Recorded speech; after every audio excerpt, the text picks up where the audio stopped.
Best health packages up to 80% discount. Tirumala Diagnostics. అందరికీ నమస్కారం. కనుమ పండుగ శుభాకాంక్షలు. ఇక సంక్రాంతి 3 రోజుల పండుగ, మూడో రోజు కనుమను జరుపుకుంటాము. ఈ కనుమ ఏ విధంగా జరుపుకోవాలి, పాటించవలసిన విధి విధానాలేంటి, నిర్వర్తించాల్సిన కార్యక్రమాలేంటి వివరాలు తెలుసుకుందాం. ఈరోజు మనతో పాటు ఉన్నారు ప్రముఖ vegetable therapist and sun spiritual society founder Vikramaditya Guruji garu. గురుగారు నమస్కారం అండి. సూర్యోస్మితలి గురూజీ, 3 రోజుల పండుగ సంక్రాంతి, చివరి రోజు కనుమ జరుపుకుంటాము. కనుమని ఏ విధంగా జరుపుకోవాలి, అసలు ఆ రోజు ఎటువంటి విధి విధానాలు మనం పాటించాలి, సో ఆ రోజు ఏమైనా స్పెషల్ వంటలు ఉంటాయా, సో స్పెషల్ పూజలు ఉంటాయా, అసలు ఈ రోజు అసలు బయటికే వెళ్ళకూడదని చెప్తూ ఉంటారు, దీని వెనుకున్న సైంటిఫిక్ రీజన్ ఏంటి? కనుమ అంటేనమ్మా ఇది పూర్తిగా ఈ భోగి, సంక్రాంతి, కనుమ ఈ మూడు కూడా మనకి గ్రామానికి సంబంధించి, గ్రామ దేవతకి సంబంధించిన కార్యక్రమాలు. ఇది అంటే ఈరోజు అంటే ప్రకృతిలో ఉండేటువంటి శక్తులు, అంటే ప్రకృతి ఒక చేంజ్ని తీసుకుంది, దక్షిణాయనం నుంచి ఉత్తరాయణంలోకి మారుతుంది. ప్రకృతి అంతా కూడా ఒక ఆధ్యాత్మిక చింతనతో మేళవించాలి. కాబట్టి ఈ విధి విధానాలని జరపటం. మనం భోగి ధనుర్మాసానికి చివరి రోజు, సంక్రాంతి మకర రాశి ప్రవేశం, సూర్యనారాయణ. అంటే కొత్తగా అంటే మకర పురుషుడు మకర రాశిలోకి ప్రవేశించాడు.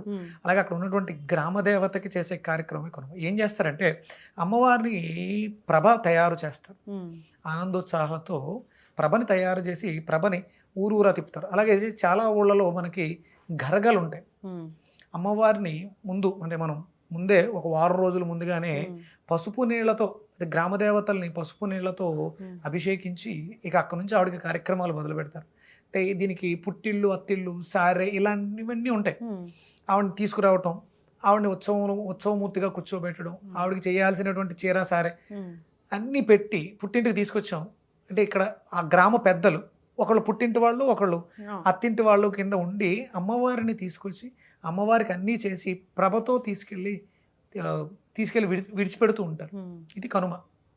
అంటే ఎంత ఆనందోత్సాహాలతో ఆవిడ బాధపడుతూ, పుట్టింటికి వచ్చిన ఏ స్త్రీ అని అత్తింటికి వెళ్ళేటప్పుడు అంటే వెళ్ళటం ఇబ్బంది కాదు, కానీ ఇక్కడ నా కుటుంబ సభ్యులందరినీ విడిచి వెళ్తున్నాను ఇలా భావిస్తూ ఉంటారు కదా.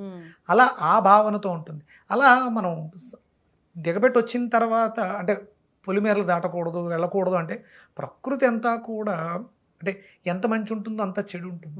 అందుకని ఆ రోజు మనం అందరం బాధతో ఉంటాం. పంపించేసినప్పుడు మనం హ్యాపీగా ఉండం బాధతో ఉంటాం. మన ఆడపిల్ల అత్తింటికి వెళ్ళిందన్న చిన్న బాధ, ఒక ఇది ఉంటుంది. అలాంటి సందర్భాలు ఉంటాయి. కాబట్టి అంటే పూర్వం రోజులంతా కూడా కాలినడక, లేకపోతే ఎడ్ల బళ్ళు, కాబట్టి అక్కడ మొదలైంది. ఇప్పుడు అంతా కూడా ట్రైన్లు, ఫ్లైట్లు. అసలు అంటే ఏదో పండగ జరిపేసుకోవాలి, వదిలించేసుకోవాలి కాదు కదా, ఆనందోత్సాహాలతో జరుపుకోవాలి. అందుకని కనుమ కూడా చేస్తారు. కనుమ తర్వాత మళ్ళీ ముక్కనుమ, 4వ రోజు కూడా కొంత చేసే ఇది ఉంటుంది. ఇక్కడ అమ్మవారిని మనం సాగనంపేటప్పుడు, అత్తింటికి పంపించేటప్పుడు, లేకపోతే ఆ ప్రభలు మనం అలంకరించి చేసేటప్పుడు అమ్మవారికి గ్రామ దేవతలు, పూర్వం గ్రామ దేవత గ్రామానికి పొలిమేరలలో ఉండేది. ఆవిడ ఊర్లోకి తీసుకొచ్చి ఇవన్నీ చేసి మళ్ళీ తీసుకెళ్ళి అక్కడ పెట్టి, అక్కడ దుష్టశక్తుల నిర్మూలనార్థం బలిదానం చేస్తారు, బలులు ఇస్తారు. ఈ రోజు నాన్ వెజ్ తీసుకోవాలని చెప్తారా? నాన్ వెజ్ తీసుకోవాలి కాదు, ఇవ్వాలి.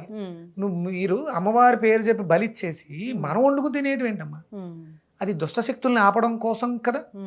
అంటే మనం ఏదైతే పదార్థం నివేదన చేస్తున్నాం అవి తింటూ ఉంటాయి. మనం చూడగలిగితే, మనం ఏదో పదార్థం పెట్టేసిన తర్వాత చూడగలిగితే, బైనోక్యులర్ అవి పెట్టి చూడగలిగితే మనం ఎవరి కోసం కేటాయించాం మొక్కు. నేను ఒకటి చెప్తా ఏంటంటే, నువ్వు వస్తున్నావని ఫోన్ చేసావమ్మా మా ఇంటికి, నీ కోసం వడ్డించిన విస్తర ఉంటుంది, నేను భోజనం కోసం పెట్టా, అది నువ్వు రాలే, ఇంకొకరు ఎవరో వచ్చారు, సర్లే ధనలక్ష్మి కాదు నువ్వు కూర్చో అనకూడదు, తెలుసు. ఇది ఎందుకంటే నీకు నేను కేటాయించేసాను. అలా నువ్వు అమ్మవారి పేరు మీద చెప్పి అమ్మవారికి మొక్కు తీర్చేసుకుని నువ్వు అలా వండుకుని ఎలా తినేస్తావు? అది నీది కాదు, నీకు ఆ హక్కు లేదు. ఇది తప్పు. అమ్మవారికి నివేదన చేసాం అంటే బలి ఇచ్చేసాం, అంటే బలి ఇచ్చేసాం అంతే. దాన్ని మళ్ళీ మనం తీసుకొచ్చి శుభ్రంగా కాల్చి ముక్కలు కోసి తినకూడదు. ఇది సాంప్రదాయం కాదు. ఉన్నాయి విధి విధానాలు ఉన్నాయి, దానికి తగ్గట్టుగా అవి మనం చేసేసాం. అంటే ఆ శక్తులు ఆవహించి ఉంటాయి. దేనికోసం అయితే మనం పేరు పెట్టి చెప్పామో ఆ శక్తి దాని మీద ఆవహించి ఉంటుంది. దాన్ని తీసుకున్నప్పుడు ఏమవుతుంది, మనం తినకూడదుగా, తిన్నాం, అందువల్ల మనకి సమస్యలు వస్తున్నాయి. ఇది చాలా జాగ్రత్తగా చేయాల్సినటువంటి క్రతువు. మనకి తూర్పుగోదావరి జిల్లా అమలాపురానికి దగ్గరలో ఇంచుమించు సుమారు 200 అంటే చుట్టుపక్కల గ్రామాల నుంచి పెట్టుకున్న ప్రభలన్నీ కూడా అక్కడికి చేర్చబడతాయి. 200, 300 గ్రామాల నుంచి అందరూ తీసుకొచ్చి ప్రభలను అక్కడ తీసుకురావడం, చేర్చడం జరుగుతుంది. అంటే ఇదంతా కూడా సాంప్రదాయం, ఒక విధానం. ఇది ఆ గ్రామ పెద్దలు, వంశీకులు ఇలా మనం మాట్లాడుకున్నాం. వాళ్ళు ఉన్నప్పుడు చాలా పద్ధతిగా, శాస్త్రీయంగా జరిగేవి. అవి జరగట్లేదు కాబట్టి అంటే మనం వెస్ట్రన్ కల్చర్కి అలవాటు పడి ఏదో పండగ అంటే కొత్త బట్టలు, పిండి వంటలు అనుకుంటున్నాం. ఇది కాదు. ప్రతిదీ సహేతుకంగా, సాంప్రదాయబద్ధంగా ఉంటుంది. అది మన జీవన విధానానికి మేలు చేసేదై ఉంటుంది.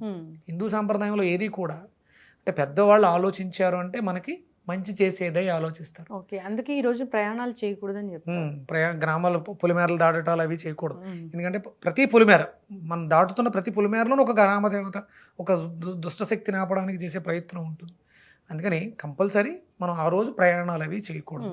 అలాగే అమ్మవారికి అంటే బలి హరణతో పాటు బూరెలు, అలాగే మనం ఇంట్లో చేసుకున్నటువంటి ఈ పిండి వంటలు, ఈ చేతి చెక్కడాలు, అలాగే పుడకతో పోసేటువంటి జంతికలు, ఇలాంటివన్నీ కూడా ఉంటాయి. ఇలాంటి పెట్టడం వెనుక కూడా హెల్త్ బెనిఫిట్స్ కూడా ఉంటాయి కదా.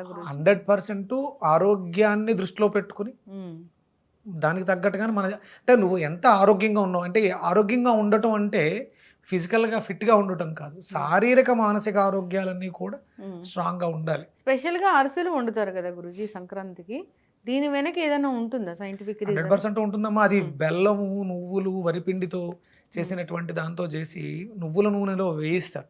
ఇది మనకి ధాతు పుష్టినిస్తుంది. సప్తధాతువులు కూడా పుష్టిగా ఉన్నప్పుడే మనం ఆరోగ్యంగా ఉండగలుగుతాం. ఇక్కడ తీపిని అధికంగా తీసుకోవాలి. అందులో ఇది శీతాకాలం, మనకి ఆ వెచ్చదానాన్ని ఇవ్వాలి, మనలో ఆ టెంపరేచర్ మెయింటైన్ చేయాలి, కాల్షియం ప్రొడక్షన్ జరగాలి, మనలో ఐరన్ బాగుంటున్నప్పుడే మనం చలిని ఎదుర్కోగలం. ఐరన్ డెఫిషియన్సీ ఉన్న వాళ్ళకి చలేస్తుంది.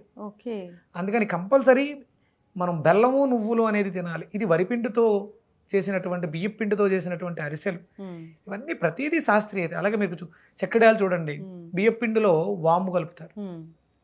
ఇవి అంటే తేలికగా జీర్ణం అవుతాయి. అలాగే మన డైజెషన్ వ్యవస్థను మెరుగుపరుస్తాయి. మనల్ని కూడా ఆరోగ్యంగా ఉంచడం కోసం ఇవన్నీ సృష్టించబడింది. అయితే విధి విధానంగా ఈరోజు మనం జరుపుకోవాల్సింది ఇది. సో ఖచ్చితంగా ప్రయాణాలు చేయకూడదు ఈరోజు. సో అంటే ప్రతి ఇంట్లో కూడా మూలదేవత అని నైవేద్యం పెడతారు. గ్రామదేవతతో పాటు ఎవరిళ్లలో వాళ్ళు మూలదేవుడికి నైవేద్యం పెట్టడం. అంటే నైవేద్యం పెట్టడం అంటే బయట గ్రామదేవతకి బలి ఇచ్చినట్టు మనం మాంసాహారాన్ని నివేదన చేస్తాం. అలా కాకుండా ఇంట్లో బూరెలతో నివేదన చేస్తాం. బూరెలు వేసి 101 బూరె అమ్మవారికి నివేదన చేస్తారు. అలాగే మనకి గరగలు, గడప గడపకి గరగొచ్చి అమ్మవారి పసుపు కుంకుమల్ని మనకి గడప మీద పెట్టడం, పసుపు నీళ్లు పోయటం. ఎవరి ఇంట్లో అన్న దుష్టశక్తులు ఉన్నాయేమో వేపమెండలతో ఆ వీధులన్నీ కూడా ఆ జలాన్ని ప్రోక్షణ చేస్తూ వీధులన్నింటినీ కూడా శాస్త్రీయంగా, ఇది శాస్త్రీయత. పసుపు నీళ్లు చల్లడం వల్ల బ్యాక్టీరియా అనుకుందాం మనం, దుష్టశక్తులు, దెయ్యాలు, భూతాలు కాదు, బ్యాక్టీరియాలు, వైరస్లు ప్రబలకుండా ఉండడం కోసం పసుపు నీళ్లు, సున్నము కలిపినటువంటి జలాన్ని చల్లుతూ ఉంటారు. వేపమండలతో చల్లడం వల్ల యాంటీబయాటిక్, వ్యాధి నిరోధక శక్తి. ప్రకృతిని అంతటిని కూడా మనం అంటే కొత్త వాతావరణంలోకి ప్రవేశిస్తున్నాం అని ప్రిపేర్ చేయటం ఇదంతా కూడా. అవును, అంటే కొత్త వాతావరణం అంటే అప్పటి నుంచి ఉత్తరాయణ పుణ్యకాలం కదా, కాలం మారుతుంది. దక్షిణాయనం నుంచి ఉత్తరాయణంలోకి మారుతున్నాం. ఆయన నడక మార్చుకుంటున్నారు. సూర్యనారాయణమూర్తి ఉత్తరాయణంలోంచి తన నడకను మార్చుకుని దక్షిణాయనంలోంచి ఉత్తరాయణంలోకి నడక మార్చుకుంటున్నారు. ఇక్కడ నుంచి స్థితి మారుతుంది. ఆయన విష్ణుమూర్తి శయనం అయిపోయింది, అందుకని ఆయన అయిపోయింది, అందుకని మారుతూ ఉన్నారు. ఈ మార్పుకి మనల్ని సంసిద్ధులను చేయటానికి పదార్థాలు, ప్రకృతిలో ఉన్నటువంటి శక్తులతో మనల్ని మమేకం చేయటమే ఈ భోగి, సంక్రాంతి, కనుమ. ఎస్, ఖచ్చితంగా గురుగారు చాలా చక్కగా చెప్పారండి. శాస్త్రీయ కోణం చెప్పారు. సో అంతేకాదు హెల్త్ బెనిఫిట్స్ చెప్పారు, ఏ విధంగా జరుపుకోవాలి, సో మన పూర్వీకులు ఏం చెప్పారు దీని గురించి అని చాలా చక్కగా చెప్పారు. అందరూ కూడా పాటించాలని కోరుకుందాం. ధన్యవాదాలు. సూర్యోస్మి తల్లి.